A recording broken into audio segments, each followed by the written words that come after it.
So Roy Hodgson steps down as Palace manager in his second spell. The club certainly do owe him a huge debt of gratitude, as we heard from Joe there. He helped keep them up twice, but they have made this change. Our sports correspondent Katie Gornall is there at Goodison Park, where Crystal Palace face Everton this evening. We'll get on to Everton's off-field turmoil in just a moment, Katie. But, you know, this is the announcement, isn't it, that we expected last week for Glasner coming in for Roy Hodgson. I suppose the good news is that he's OK and out of hospital, Hodgson.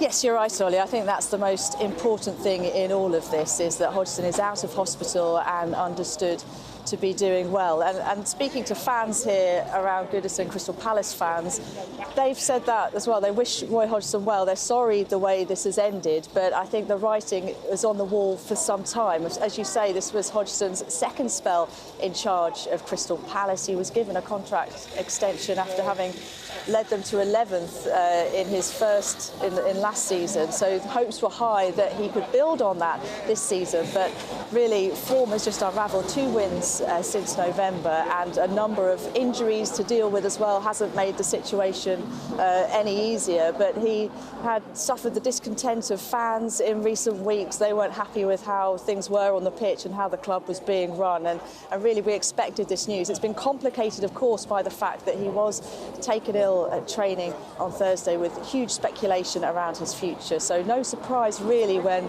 the news emerged a few hours ago that he was stepping aside.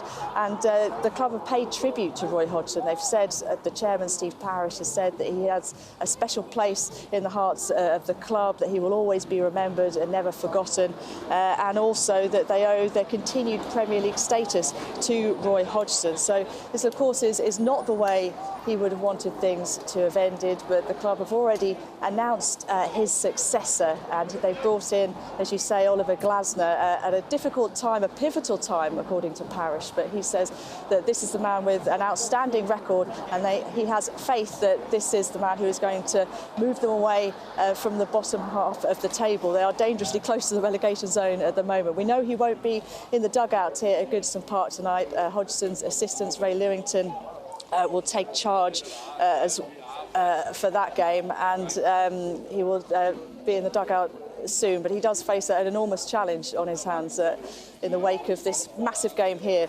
against Everton at Goodison Park. Yeah, indeed. We'll see if we spot him in the stands at all over the next few hours, Katie. Yeah, because of this poor run, Palace have slid towards the relegation zone.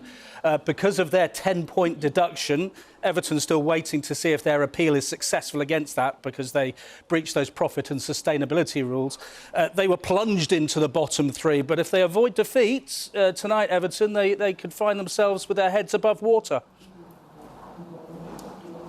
Exactly. They're just a point off Luton above them in the 18th place. They're in the relegation zone, of course, as you say, Ollie. It is a huge game for them tonight, and Sean Dyche has had to deal with an awful lot on and off the pitch, really, hasn't he, in recent weeks. But Everton, despite that 10-point deduction, they have plenty of spirit. It would be a huge result for them tonight if they were able to beat Crystal Palace. Their form hasn't been great either, but this is what Sean Dyche has had to say, speaking ahead of this game here against Crystal Palace.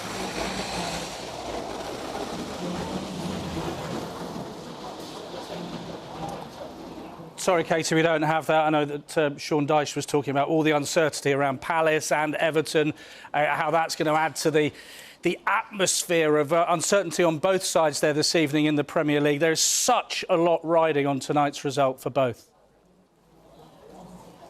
Well, there is, and it's not just for Everton, I think, Ollie, what's riding on the result tonight. This is a huge week for them, as you say, that could have massive implications for their season and for their future.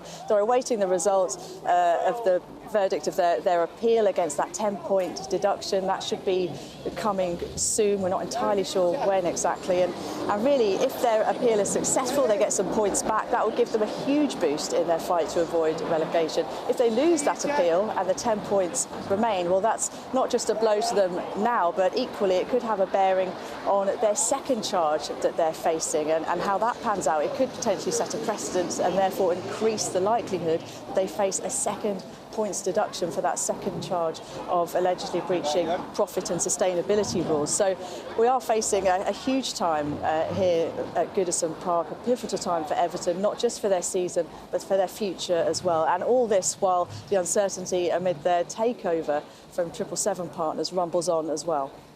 Katie Gornall live at Goodison Park. So much going on for both clubs there on the day that Crystal Palace announced that Roy Hodgson would be stepping down. Oliver Glasner, the Austrian, coming in. Many thanks indeed, Katie.